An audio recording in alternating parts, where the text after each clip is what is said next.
Hello and welcome. My name is Kathleen Ruddy. I'm the CEO of the St. Baldrick's Foundation, where we work with volunteer heroes for kids with cancer every day. And you're about to meet one of the originals. Our guest today is Tim Kenney, one of three founders of the St. Baldrick's movement and this foundation. Tim is the retired co-founder and executive chairman of Aaron Insurance Services Group. Prior to founding Aaron, Tim served as president and CEO of QBE The Americas. Tim has extensive leadership and global insurance and reinsurance industry experience. And as a founder and past chairman of the St. Baldrick's Foundation, Tim issued the challenge now heard around the world, and one that has brought temporary baldness to so many in support of childhood cancer research. Tim served on numerous boards, including the Society of the Friendly Sons of St. Patrick in the city of New York.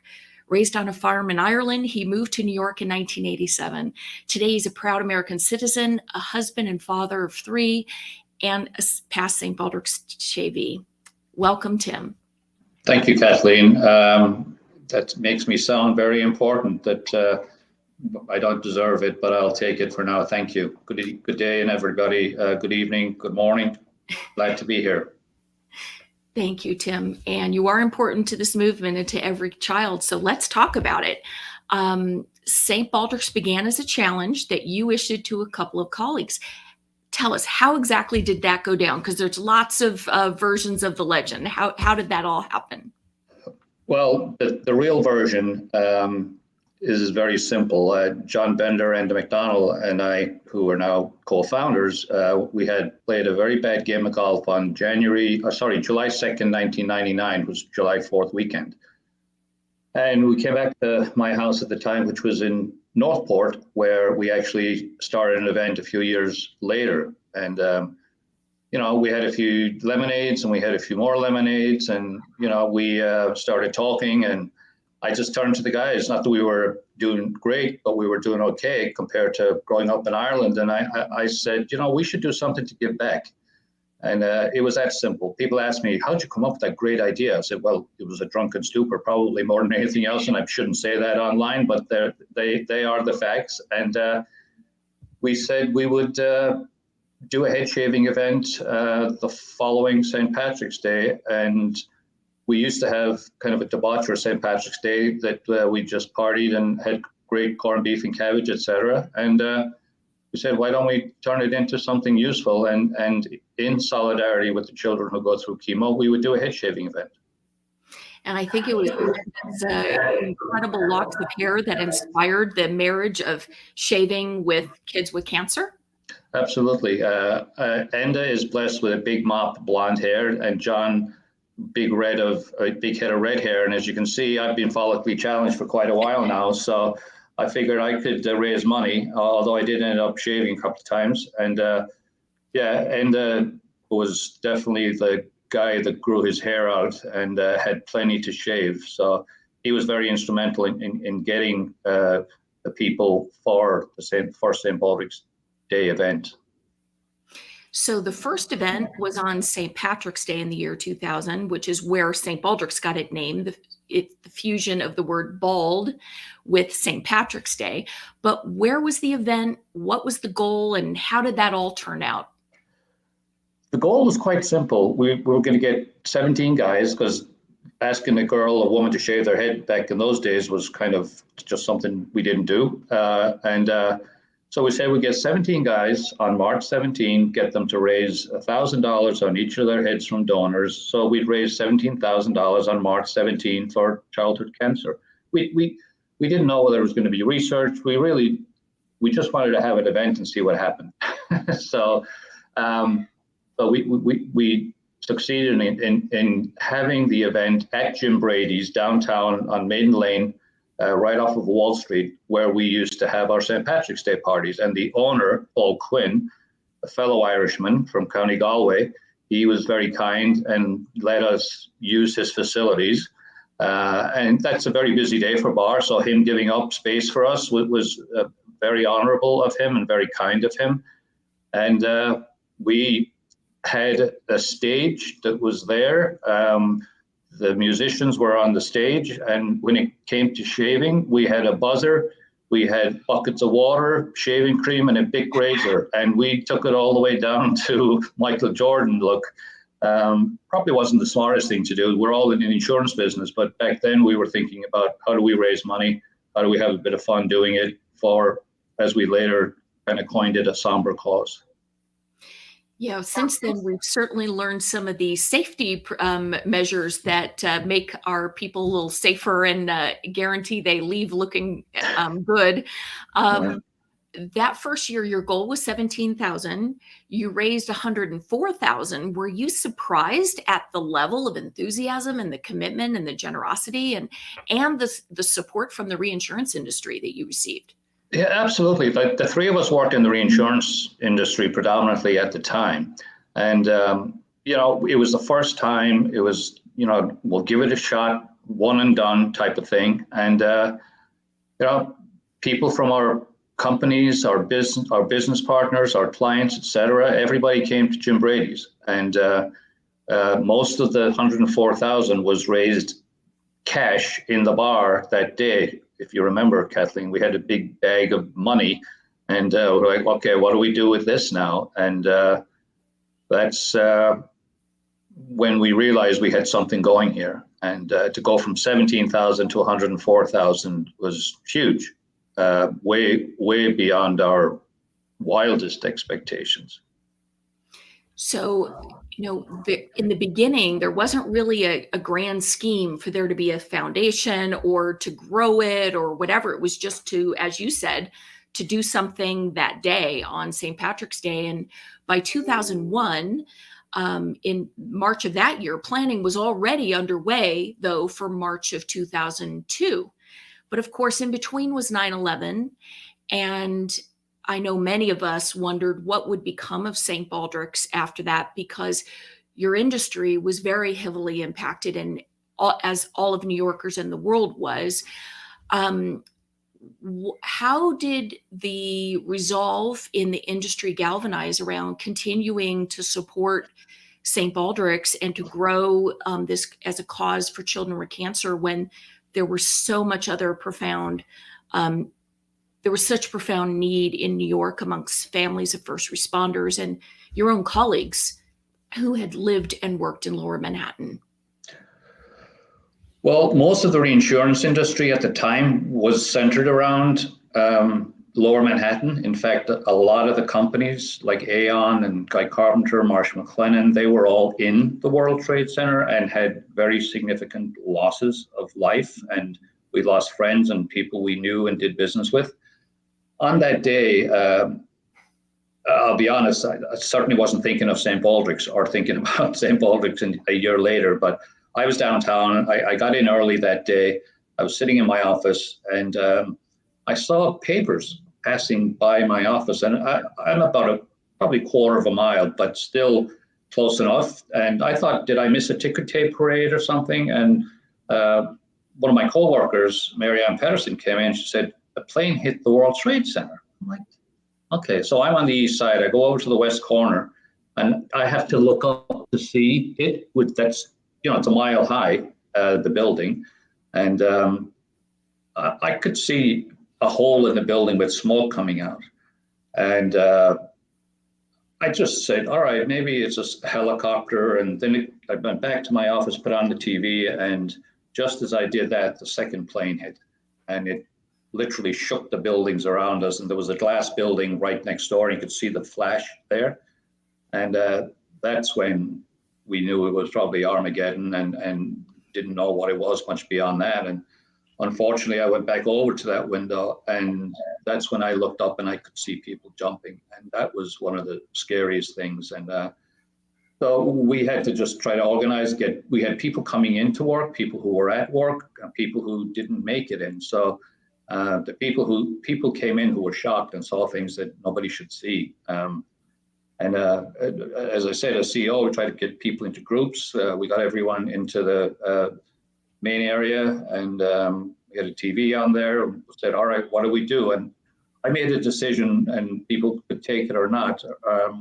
I've been downtown for many nor'easter storms and floods and snowstorms, and everybody seems to panic and leave and get caught in the whatever is going on. So I said that to the people who I worked with, and I said, why don't we stay here? If you want, you can leave. But my experience is that we're better off waiting this out. And, we didn't know if there was 10 other planes or I kept looking out my office because the Brooklyn Bridge is right there. Like, is there another plane coming, or are there more planes coming? And thankfully, most people stayed, and we didn't actually lose anybody from our company. It was midnight that night before we had accounted for everybody. But we lost a lot of people in the industry and a lot of people who were at that first event the year before. But afterwards, I remember we met and we just said, we've got to keep going with St. Baldrick's now more than ever. It's like Jersey strong or Boston strong. It was kind of like St. Baldrick's strong. And we felt in one way that people would be looking to do something good and something different and something charitable just to get back into some sense of normalcy. So we kind of didn't look back. We had to go to lots of funerals and devastation and trying to get back into the office. And in our business, we had a lot of losses as a result of those attacks. And but the reinsurance sector really came back, and the numbers, as you know, Kathleen and everybody, speak for themselves. Mm-hmm. I think for a lot of people who aren't familiar with the reinsurance industry, it's an unusual industry in that you compete with other companies to get a piece of business. But then once someone has that piece of business, you bring those former competitors in with you on the deal and you all share risk. And so it's not just that you know people in your industry. These truly are family and colleagues, and the losses were very personal. And I remember, I think it was speaking with John Bender a couple of months after 9/11, and we were talking about what to do with St. Baldrick's. And John, of course, is one of your co-founders. And he said, we're not going to let terrorism derail us in our quest to cure childhood cancer. And I think, if anything, the effect that it had was to steel the resolve and make people more determined that we were going to continue. And as a result, in 2002, the movement grew from what had been 2 events in 2001 to 37. And I remember people saying, how much bigger could it possibly get? And of course, many years later, we've had as many as 1,200 events a year. So there was a lot of room to grow. But I guess I'm wondering, how did you feel in the bounce back to 9/11?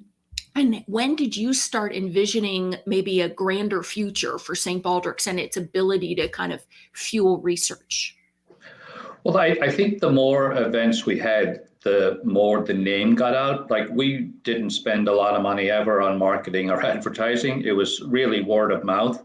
And then we started to have events in firehouses and little things outside of the business. And the thing, rightly so, Kathleen, we deal with insurance companies, with insurance brokers, reinsurance brokers, managing general agencies, et cetera. So we touch every piece of insurance. Like you said, we're in reinsurance. And I think a lot of it was conversation and people knowing that Jim Brady's was right in the heart of downtown where the terrorist attacks happened. That's where we worked, and that's where people kind of gravitated to, hoping that life would start to come back to some sense of normalcy, which I guess it's taken a while and we're probably still not completely recovered. But the numbers and the number of events and the donations, I found it was not that you're preying on someone's sympathy, but at the same time, when asking for someone to donate to a child has cancer and who, has, a serious disease, I think people were inclined to listen more. Not that they weren't in the past, but I think that was just, it's kind of like how our Congress got together, right after 9/11, and they all loved each other for a few days. I think with our industries and St. Baldrick's, people took more time to learn about it. And I think, not to prey on the location, but the fact that Jim Brady's was downtown and was able to bounce back the following year, it showed that we kept our resolve and we were going to keep it going as best we could. And as you know, we had no predictions on millions or 3 million or 5 million. We were just blown away by those numbers. Mm-hmm. So Tim, this is now the 23rd cycle of events this year. You've met a lot of people and a lot of families of kids with cancer during that time. Do you remember any of the kids you remember a lot of kids I know, but which stand out to you, or maybe tell us about the first child that you met? I met two little girls around the same time. The challenge that I gave to the guys was in Northport, Long Island. And there's a bar there called Napper Tandy's that a friend of mine owns and still does. And a fireman there called John McKenna, who was actually a director, he got an event together. And we all helped, but he was kind of the driving force. Everyone knew him in town. And I met Jennifer Accordo, who was about 12 at the time, and she had cancer for many years. She had several surgeries over a long period of time. And she was such a great volunteer. You know, she was always going through chemo. She was always, had her head covered up. But she would come to every committee meeting, and she'd be at every St. Baldrick's event at that location, and then others in Long Island. And she lost her battle. And I went to the funeral, and it was just horrific to see a 12, I can't remember if she was 12 or 13 at the time. And her parents have still continued to do St. Baldrick's. And it was just an example of just a horrible loss. And it makes you even more determined to do things for children like Jennifer. And I go to various events, and one of the events that we had in Phoenix, Arizona was a company that we owned, and I kind of volunteered them to have an event. And so they did in an Irish pub out there. And I met this little girl, Avery Driscoll, and she had a sister, can't remember her name, Kathleen, but the two of them were like twins. And Avery had the cancer and her sister didn't, and she would shave her head in solidarity with her sister. And we were in the self-storage business, so we had a head shaving event at a self-storage conference, and they both came, and unfortunately she lost her battle. And they're the two that touched me the most. I've met a lot of children at the hospitals and the cancer wards, but those two spring to mind. And unfortunately we lost them both, but again, all the more reason to keep doing what we're doing. Both were such beautiful souls, and I'm so glad that you remembered them. Jen's dad, John Accordo, rides a bike ride for St. Baldrick's every year to raise money.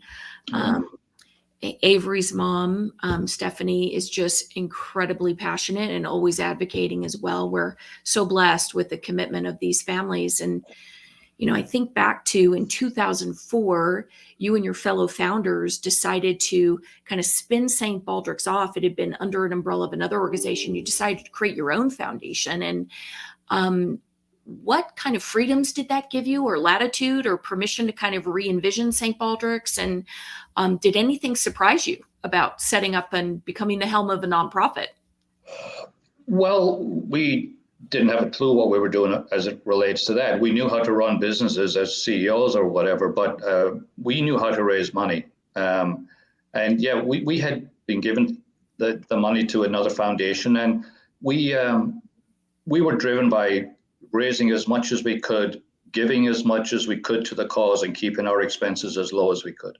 So we figured if we're going to take this private, if you will, and set up the foundation. We always kind of believed the foundation existed, even though it didn't have a name. We were giving the funds to the NCCF, National Childhood Cancer Foundation. And that's when we obviously realized we needed someone like Kathleen and her team And we were able to poach Kathleen from, I guess, NCCF, Cure Search, whatever you want to call it. And thank God for that, because running it out of our basements wasn't going to work anymore. And, we could raise and collect the money, but then how do we organize it properly? And Kathleen, you were our savior. I remember you working out of your kitchen for quite a while, as were a couple of the other staff that you hired.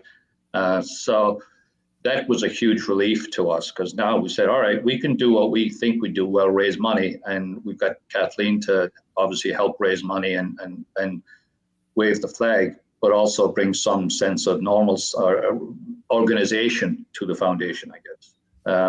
So the challenges were more, setting up a foundation takes time, but it's all mostly logistics. It's getting the right person to believe in the cause. And Kathleen, you're the biggest believer and fighter and donor and everything all encompassing of St. Baldrick's. And you made our life easy. I know we didn't make your life easy, but you made our lives easy.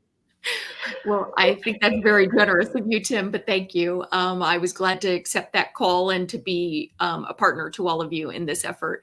And I was blessed with many others, including Becky Weaver, who said yes that same day and worked for free from the moment she began for several months, and really helped us get off the ground and get our bearings. So let me just say, for those in our audience who've just joined us, we're speaking with Tim Kenney, founder, board member, philanthropist, and all around faithful St. Baldrick's leader. So Tim, from the beginning, the foundation was committed to continuing to support the cooperative research of the Children's Oncology Group, or COG as it's known in the childhood cancer community.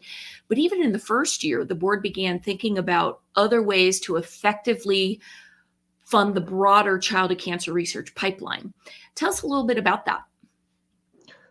Yeah, giving money to COG, which, as most people know, is a group of about 230 hospitals that are affiliated with the Children's Oncology Group who do research. And so giving them a check was, I won't say the easy part, but it was going to one place, and they obviously were accountable to us for it. But then we started talking amongst ourselves about what can we do to make sure that there are scientists and more doctors around who want to become pediatric oncologists, because it's not a profession as a doctor where you're going to make a fortune. It's really a calling, as I say. You got to be committed. You got to spend, you're in school until you're 32 years old, and you're not making a lot of money, but you're doing something great. So we decided I guess initially we said we'd sponsor fellowships where doctors who are qualified MDs would go into a fellowship program to get their PhD in pediatric oncology. And that takes 3 years. So we started slowly with one doctor, Dr. Singh, who actually worked with one of our long-term board members, Jeff Lipton, he's chief of children's oncology at Cohen's, I guess, Children's Hospital, and she was our first fellow. And it kind of mushroomed from there. It's a big commitment. It depends on the city you live in, but it can be anywhere between $60,000 and $80,000 a year. So it's a huge commitment, but that's the way we try to keep professionals in the pediatric oncology science and research areas. And I think, Kathleen, we've committed to about 270 fellowships and scholarships over the past 20 years or so. I'd have to have that number, Tim. I'm not sure of the exact number. That's a good one to have at hand.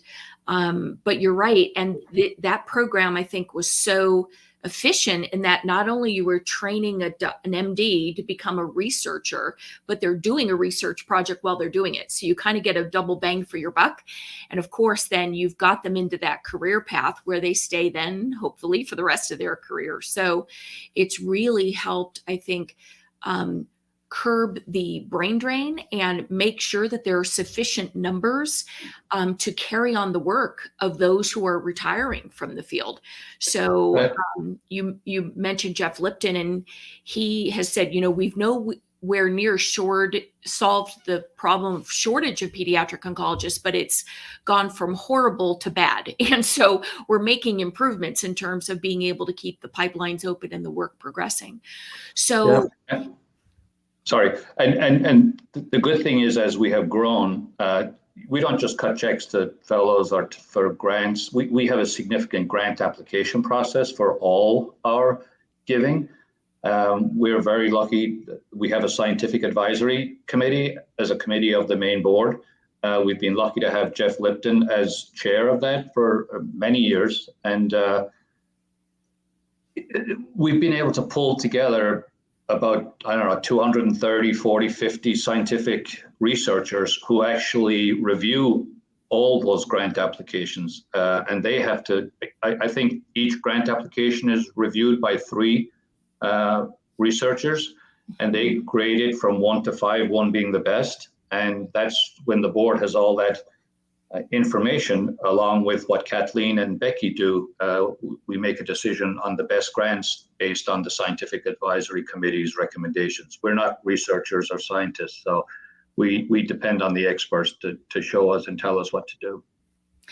And that scientific discourse, even in our board meetings, has grown tremendously, because the majority of the board are not scientists, but we now have, in addition to Jeff, who just recently retired from the board, we have Dr. Sue Cohn and Dr. Smit Tabatia and Dr. Jason Eustein. And having that kind of scientific expertise and such diversity of expertise in our other deliberations helps us be more strategic and, I think, visionary in terms of how we're making an impact to save kids' lives.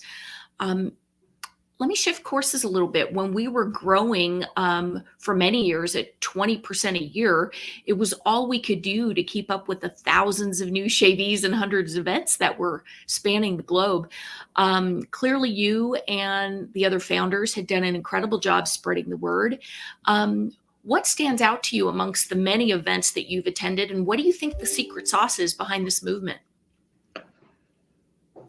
I think the secret sauce is that we give volunteers the opportunity to kind of not do what they want, but there's certain guidelines when it comes to setting up an event and insurance and application and waivers and all that. But I think the secret sauce is, if you ask someone to give money for childhood cancer research, I think it's very hard for anyone to say no. So I think we get donors, we get donations, we get volunteers, we get organizers. And I think a lot of it is that their heart is pulled to the cause based on what we've been doing and how we've been doing it. And I think it's as simple as that.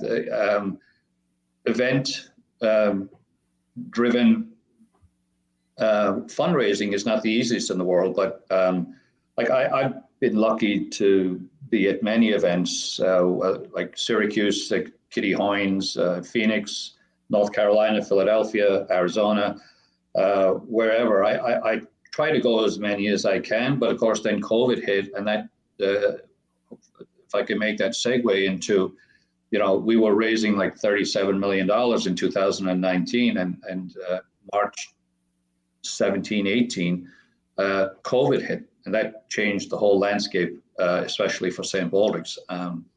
We were lucky in that a lot of donations were in by March 17 and 2020, so our fundraising didn't get hit that badly, but it was hit close to 50%. So unfortunately, our expenses didn't change, so we had to do a lot of work on that throughout the year. And you never like to have to downsize, but you can only make grants based on the money that you have to give. And but I think the virtual events since then have been great. We've started to have some physical events again, and I think even though we've had a few tough years, it's been tough for everybody. But our volunteers, virtual volunteers, et cetera, have stood behind us and stood with us. And I think we're on the front foot again. And I think we're really going to get back to where we were, better and stronger. Volunteers have certainly showed up in a big way this year, and that's incredibly gratifying to see and exciting for the research community because there's so many ideas they're eager to put in play for kids. So, Tim, as a past chair of the board of directors, you've been involved in helping to grow and diversify the board. And the board started as 3 people, then 6 people, and now it's 14. And besides the board roles, you've been a great evangelist for St. Baldrick. So, tell us about some of the things you've done to help grow the foundation that people may not know about. Well, I love to meet the volunteers. I love to meet the researchers. I most of all love to meet the children, although I prefer to meet them, when they're not afflicted with cancer. But the number of kids that you meet who support their friends who are going through treatment, etc., that's been phenomenal for me. We're not shy about asking people to give to the foundation. My wife and I have made some donations on our own, and along with helping to raise funds wherever we can. We set up an event at a golf club a couple of years ago. As I said, we had an event at my office at Phoenix, Arizona. So there's some great joy in just being out there and traveling to events, and I got involved in a lot of the virtual events, just saying hello to people and encouraging them and thanking them for staying with us. And we all do that as board members, and we have a very diverse board from every way you look at it. So what do you find most inspiring about the St. Baldrick's movement? I think we are going to significantly reduce the number of children who get cancer and who survive cancer. We have some great research going. We have people joining the fold, whether it's the board or volunteers or people who want to help out in any way. And I think it's still one of those things that touches everybody's heart and pulls them in. And, we have a partnership with the American Cancer Society, which my wife and I have been involved in. And that's a great partnership. It's not as active as it was because of COVID, like just everything else. But we have so many other opportunities to help raise money for childhood cancer and awareness. And I think once we come out at the other end of COVID, which I think we're very close, I'm very encouraged by what I see even down here in Florida or around the country. And I think what people don't remember, and I didn't, like children who are going through treatments, they've been wearing masks all the time. The doctors and researchers wear masks. Like most people complained about it, but those little kids never complain about it. They just wear it because it's part of the uniform when you're having treatments. And that alone certainly keeps us in and looking to do bigger and better things and raise more money so that we can reduce that, death ratio and increase the number of survivors. Mm-hmm. So what would you tell someone who might be wondering if it's time to get involved in St. Baldrick's? I would tell them, get involved. You could be a donor, you can be an organizer, you can be a shavee, and it is a somber cause, but it can be really fun at the events. We have, they're in bars, restaurants, firehouses, golf clubs, anywhere. You can have an event anywhere pretty much. And I would say get involved, go on our website, stbaldricks.org. We're always contactable, whether it's Kathleen or myself or the rest of the board or other volunteers. And it's to me, it's obviously my charity of favor. And I'd ask everyone to you can get involved in many ways. Like I said, it's not just about, putting your hand in your pocket, but you can encourage others to put their hand in their pockets by either shaving or volunteering, etc. Well, that's well said, Tim. And many people that I've met over the years, including many in your industry, have said that this is the most meaningful charity experience they've ever had.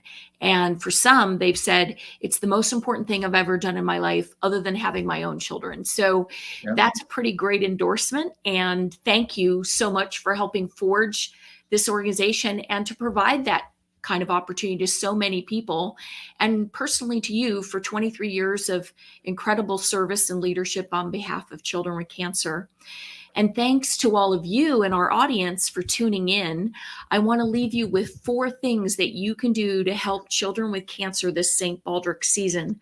1, learn more about our important work and the kids whose lives depend upon it. Visit the St. Baldrick's website and sign up for our emails to get that information. 2, please share this interview on your social networks. 3, make a gift to support our next round of research grants that'll be made in June. And 4, tune in again next month for the next episode of the St. Baldrick's Impact Series. From all of us here at the St. Baldrick's Foundation, thank you for helping give kids with cancer a lifetime. Thank you, everybody.